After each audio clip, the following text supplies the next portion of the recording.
Hi, I am Artist and I have to admit, I am pretty basic when it comes to brushes. But today, that will change because I found this. Actually, I wanted to record my first impression messing around with the brushes, but unfortunately my mind didn't work, so all we got was this fairly awkward footage with no audio like this. But you have to believe me, I was very, and I repeat, very impressed by how all these brushes work. Like, especially with the second brush, like, you need to see this in action. Are you seeing this? Like, I painting this on my computer. Oh my god, wait, what? And I was very impressed with how the painting brush worked too. Like, you can almost like feel the wet paint moving and mixing together. Like, what kind of sorcery is this? What kind of black magic is this? Like, people always say Krita has better brush engine, but you know, I actually didn't really get that. But after seeing this, I was kind of get it. Like, I don't know, but well, but okay. My mind was blown, like, wow. Anyway, today we will study this glass of water, which is admittedly something I found to be rather bland, but this is something on purpose, because I believe that with brushes this good, they possess the power to transform even the most boring looking things into something exciting. And yes, you have to believe my words. This is an intentional move. And definitely not because my taste is boring and I'm running out of ideas to do study video, but you have to believe me. Anyway, before actually starting painting the piece, I began with some color matching activities because I found it to be quite helpful with my portrait study last time, so I do the same thing this time. And why I don't think we have to match every single color we see in the reference photo. I do think matching a few of them, like a few that appear repeatedly in the reference, and then organizing them on a value scale from light to dark, is something really helpful in the span of the whole study. And why?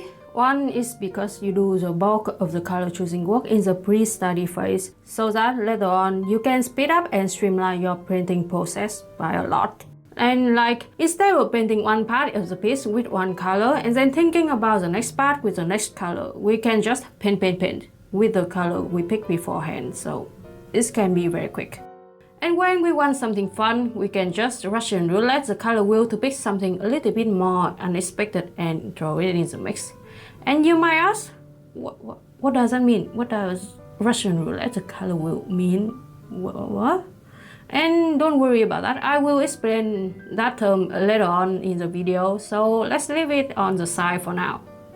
And for the second reason, having a palette like this on the side is very convenient, because it also can act like an anchor for whenever you feel lost on the study. Like for when your brain suddenly needs an emergency restart and you don't remember what you are currently doing with the study, you can just look at this palette to start again from somewhere. It's better than nowhere, you know. And that was kind of the reason why I didn't cover all the palette up during the whole study, you know, even until the very end. Okay, let's come back to the study. And as you can see that after blocking out the background, which is something quite simple to do, it was essentially just two colors, I started to sketch out the rough outline for the glass of water. And normally I would do this with a pencil brush, but because everything looked so wet, like wet paint on there, it made me feel a little bit weird to put any kind of pencil mark on there. I don't know, it's just So I just used the same brush, but set to a very small size to do the sketching. By the way, you can also see that I mirrored the canvas a lot, because I have to admit that I am very bad at drawing symmetrical things, and normally I just count on the mirror tool for those kind of stuff. But for today, when the brush texture was looking just so organic like this, does that one make sense? Anyway, I felt like something perfectly symmetrical would look a little bit off on this kind of texture, so I just tried to trust my eyes for once and constantly mirror the canvas to check.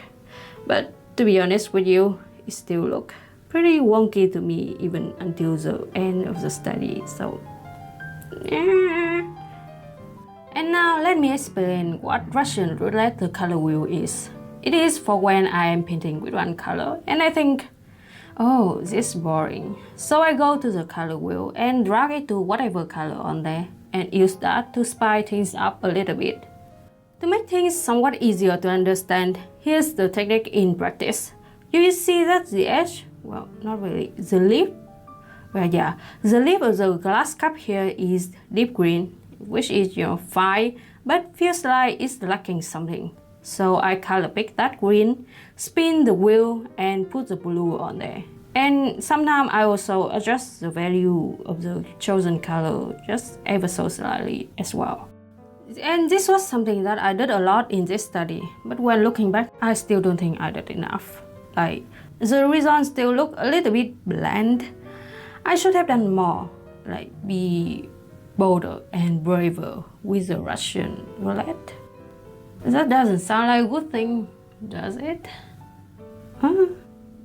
Anyway, here's another tip for the color wheel Russian roulette, is that this is a game you should play a lot when there is a sudden transition from light to dark, just like this. Like when there's a clean edge, like this, that's when you should play that game more, like go wide with it. The worst case scenario is that it will look fine, like it will look okay. And the best case scenario is that it will look magical, like insanely fun and pretty. So literally, there is like nothing to lose here. So go play that game. Disclaimer, Russian roulette with the color wheel, like not the actual thing. I think you get it, but just to be safe. Anyway, let's come back to the start of this video, the brushes. And I have something to confess. I got intimidated by the texture, so I chose the one brush that has significantly less texture than everybody else in the pack to do this study with. And I did try to cover up my cowardice when it was time to paint the background, since I realized the reflection of the glass follow a roundish pattern like this, so I decided to use the blending brush to drag the paint in the same pattern, on both the upper and the lower part of the shadow, by the way. And for the upper part, when I did the pattern, it looked too much like some kind of water surface, so I did have to come back, rework the reflection there a little bit, but other than that, everything was fine. And here's something I realized when working with this brush set, is that these things are heavy. Like, they can get quite laggy when you set the size too big, and when you press down to get more texture a little bit too much. And oh yeah, and that's something I didn't mention yet. You can adjust how much of the impasto effect, like the pen texture effect, with pen pressure. So when you press down a lot, it gets really laggy. And I mean, it makes sense, with brushes this good and complicated. It's understandable if they are on the heavier side of things, It's just something to keep in mind if you want to give these brushes a try. Anyway, after adding some, sparkle on the table, I think we are done. So let's check out the result, shall we?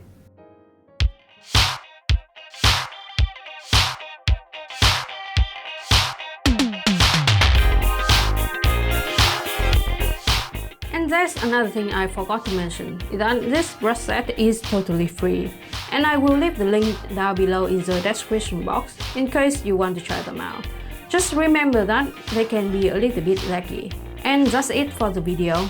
Thank you so much for watching and hope you have a great day/night ahead, and as always, see you later.